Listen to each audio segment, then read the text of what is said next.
welcome aboard to the show, Nidhi. So happy to have you on the show today. Thank you, Ari. Thanks for having me. I gotta ask this question. I'm sorry to give you a hardball question right off Oh, the wow. beginning. You're a Wharton graduate, worked for McKinsey, worked for a big is it a trading financial firm. Um, Now you're selling jewelry. What you got to tell us that story. How did that happen? What was that transition about? You and my parents are asking me that question. Although I So heard that your parents are a little bit to blame also, so I'll give that that as is a true. The upbringing, yes, yes. yes. So tell us the story. Sure. So, as you mentioned, yes, I did all of that. Had a very traditional background to begin with. Went to a consulting firm, grew up there basically because I started when I was 21. And then went to a hedge fund for a couple of years and then a startup where I set up an options trading desk. So very consulting and then traditional finance and then crypto experience and pivoted into selling jewelry. Uh, what happened was that I started this business at FalconX, and that just gave me a taste for entrepreneurship. It's like, I have to do this for myself. And the second condition was that I have to do it in an industry which I really truly understand and appreciate.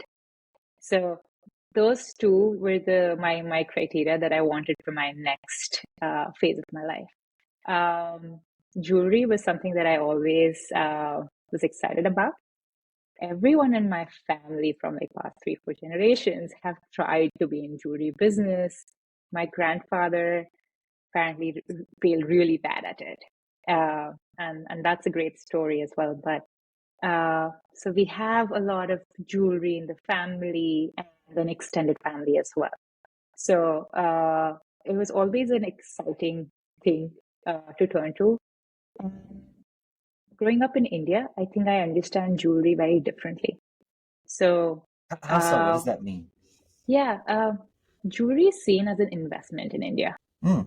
So, what happens is that, like, say, when I was born, my mom was already thinking about like buying me some earrings, buying me a necklace, and that when the gold prices went up, because that's the trend that has been for gold pricing, she would go to the jeweler, exchange it for something else, add something, upgrade it to like a bigger necklace. And she's been doing that process for like 25, 26 years. Oh, well. So that when I get married, she can give all of that to me. So my mom actually has passed on the biggest amount of wealth to me and already in the form of jewelry Wow. because it has that 30 years of appreciation in gold value. And it's worth saying that I don't want to get too financial and technical Yeah, here, but gold is really counter market. So when the market goes down, yeah, gold goes up. So it really acts as a hedge. It's almost like insurance to a certain degree. That's why a lot of people like to invest in gold.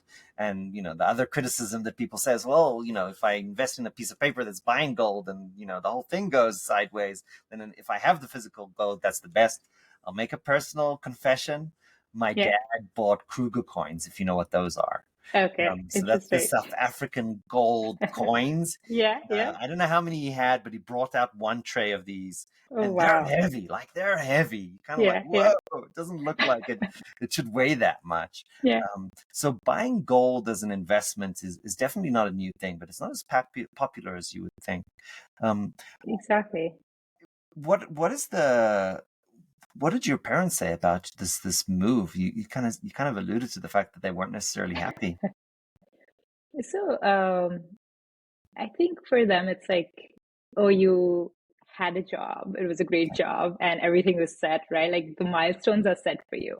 That, okay, next is you buy a house, you do this, and then suddenly, like, okay, leaving that job and starting something. So it's the fear of venturing out and doing something for yourself, and then especially jewelry, because they have seen a lot of jewelers come in from where I am, not do that well, and also some have obviously done really well, but that's the fear that, okay, why do you think you can do it better? Or they always have that story of the grandfather, right? So that's the fear. But I do think that I think there's a big market for here for this pieces in the US, right? Like everywhere we go, and now we've done a lot of research. Jewelry sold at like a 3 to 5x markup over gold price, and it's treated as a dress or apparel, Right. right? And not like an investment. Right. So I think that is our thesis, that we want to change that fundamentally. There's something really interesting here, right? Because we were in a store. My wife Yeah. looks at a piece of art, and they give her a price, and then she's like, "Okay." She did a Hmm. Google image search, found Interesting. the actual artist that's selling it. It was half price from the artist. Mm. So there is huge ranges of price. I mean, it's Yeah. not. It's the industry is basically trying to get as much as they can in some Yeah. cases. Um, this idea of selling art gold at a fixed premium, right? That's basically Yeah. what you're doing. Exactly. Because we are treating it as like there is precious metal and then there is this art form on top of it, right? So you compensate the artist fairly for his or her art form, Hmm. but which is not 3 to 5x, right? Which is a premium on top of the precious metal. And then that's what the consumer should pay. And then they can retain the value of the precious metal over time. So that's what we want to do essentially, right? Like the artist is not getting the 300, 500% markup that the Right, consumer right, is paying. right. Yeah. What does the landscape look today? Is this just everybody's ripping off designs from a few artists and they're all being manufactured in China, or is there a lot of work directly with artists that are actually Yeah. hand creating this? Like, what's actually happening behind the scenes of the jewelry that we're buying? So that's actually very interesting. When jewelry brands say handmade ring, and that's why I'm charging you premium, most rings and most necklaces are handmade because, you're setting the stone in there. Yeah, some of the chains are factory like machine made, but like any piece that you see with the stone and everything, they are handmade. So by definition, it is handmade. So no one should charge you more premium for that. But artisans are working very hard to create these pieces. That is the truth, reality. And the other piece that you mentioned was the design. Yes. Design has become a commodity, to be Mm, honest, right? Like if you just go Google right now, I want a bezel diamond necklace, every brand will show you that necklace. mm. So there is not much design differentiation that we see in the industry. Obviously, like, the Tiffany's of the world, they're spending millions of dollars in creating and perfecting a design. So there's definitely some design differentiation coming from those houses. Uh, but like, but the 3x or 5x that you're paying at, say, a K Jewelers or Shane, they are those designs which are being done everywhere. Is there any protection for those designs? Is there a patent for designs when it comes to jewelry, or everybody just rips them off as soon as they come out? Yeah, I don't think so. I think David Yurman has some patent over this rope design, and I'm sure Tiffany would do it as well. But right, like, I mean, how can you trademark a solitaire pendant? Yeah, It's just like, yeah. interesting. And I noticed something really interesting on your website. You give a buyback offer. And if I Hmm. understood that correctly, it's for basically the cost of the gold. Yes. Now, the strategy that you were talking that your mother and then I'm assuming her mother and her mother have employed Yeah. over the generations is kind of upgrading and increasing the investment. I'm Hmm. assuming that selling it back at a lesser price to you is not the way to apply that strategy. Maybe I'm right, maybe I'm wrong. So keep me honest here. And then why would people sell back to you? What's the thinking if it is or isn't the investment strategy? Sure. I'll give you two scenarios, right? Yeah. So we've done a lot of pop-ups recently. Hmm. A lot of people come to us and they hear our value proposition, low prices and sell it back whenever. They are like, oh, that's great, but I have so much jewelry in my closet. Can I come and sell that to you? Oh. So 90% of the women that we have interviewed have jewelry sitting at home that they don't know what to do with. Hmm. They're not going to walk into a pawn shop ever. Right. It's not a Tiffany piece that you can sell on like a real. So what it is doing is that it's just in their closet. So that is one use case, right? Like when you buy from Sonalore, you're done with it in like 1 or 2 years. You can sell it back to us and get some cash or store credit to buy something new. Now the second use case is it's a matter of time. So gold in last year shot up enough that you would have actually made money on a piece that you would have bought from Sonalore. I got it. And now I know not every year is going to be like that, but Fair. over a period of time, if you hold a piece, you can actually make money on it when you sell it back to us. And I think that's beautiful. Did you get into the business of kind of buying people's jewelry? When you said people were asking to sell to you, did you decide to do that? That is definitely something that we are very interested in. Okay. How would you Look, even because approach that? I mean, is it yeah, real gold? What's the quality like? There's yeah, got to be. It's. Are you just taking a risk, or is there kind of a scientific method to figure out really what you're buying and how much is it worth to you? it's actually very easy to test gold. So in India, like every city, every third or fourth tier city, they have like whatever 100 jewelry stores. They can all do it in the store. Oh, okay. There's a set of chemicals that you can put on the stone and it can tell you real or not. And then there's just a very easy way to test it. If you want to get a little bit more, accurate, you have X-ray machines, which are not that expensive. So what about that the is, kind of gold covered, right? What if you think it's solid gold, you but can it's test not? that. Do you have to drill into the jewelry, or how does No, that? Oh, really? the X-ray can help you with that. Oh, wow. Yeah. So it's actually not that hard to test gold. And again, the beauty of gold is you get a piece from the customer. You test it, it's gold. Now, what happens in these industries normally, right? Like either you take it on your inventory or you have to find a buyer, right? But with gold, you can melt it. So there is no cost of carrying sorry, I'm getting very technical, but there's like, it's actually quite easy for me to enable this. Right. But yes, we have to figure out the licensing of it and all of that piece. And there are actually websites right now which do it, but they're the online pawn shops. Interesting. What would you do? Would you just kind of melt it and sell it as raw gold, or put it back into Yeah. a new ring? So the plan would be to melt it. Recycled gold in its has a market of its own. Right? A lot of people prefer that because it's not mined gold. Right. So we could think of something like that for that. We haven't reached that point yet, but that is one use case that I want to enable because I think we can keep prices lower on the buy side because of this. Like the reality of it is every brand pays a lot in marketing. Right. If we can reduce our marketing and get the customers to us through any different channel, that'll just help us maintain the lower prices because that's what we want to do. If you want to experience your jewelry as an asset, you want lower prices in the beginning and the freedom to sell it. So I think that's why we want the sell anything.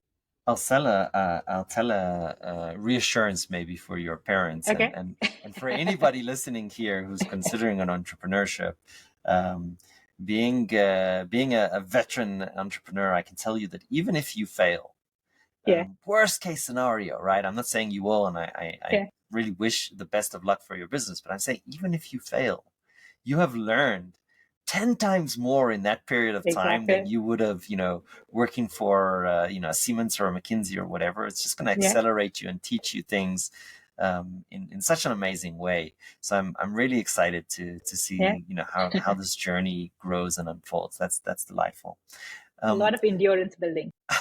What's talking about entrepreneurship, you've been on this journey. Keep me honest here. I think it's about less than a year. What have been the extreme pain points? Like, what are the things that you're like, oh my God, I did not see this coming? I think this was the first campaign we launched for Sonalore, like marketing campaign. I think it was the realization that for every dollar we are spending, other brands are spending like 100. Yeah. So it is just the painful truth of the industry that we realize that the big companies are operating at a 70-75% gross margin. And if you want to operate at a lower gross margin, we just have to think of other ways. So now every week, that's what we have aligned to, that we have to just think of something new. And yeah, so that I think that was my biggest realization, and that's the biggest pain point on how to cut through this 5x markup, right? Like, I'm so glad that the entire diamond transparency is finally coming in, and now people are realizing how much they were overpaying for Tell us diamonds. more about that. When you talk about diamond transparency, what is that about? Yeah, I think just because of the lab diamonds and how popular they're getting, now Mm. people understand and how that's affecting the natural diamond prices. Mm. Now I think there's more of a realization that, oh, I can get like a similar looking diamond for 1/3 of the cost. And the diamond that I bought like 3 years back is like now half of the price. So I think people are probably getting a little bit of a taste for it now, just because of the lab diamond transformation. Now I would take it one step further. Lab diamonds should be much cheaper. Even they're being sold at a huge premium right now.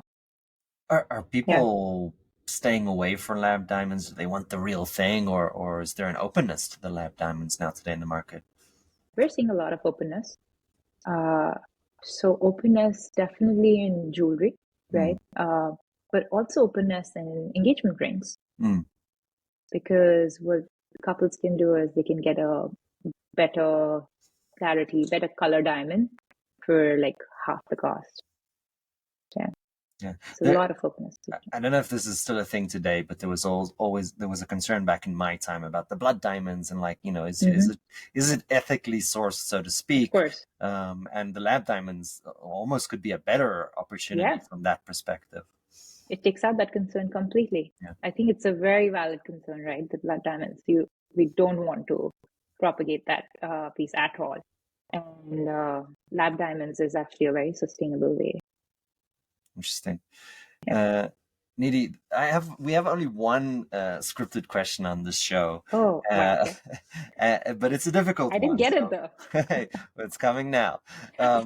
So the reason why this is a difficult question is that you didn't get it before. Yeah, no, nobody gets it. Nobody gets anything before. As our audience knows, is that we're completely organic.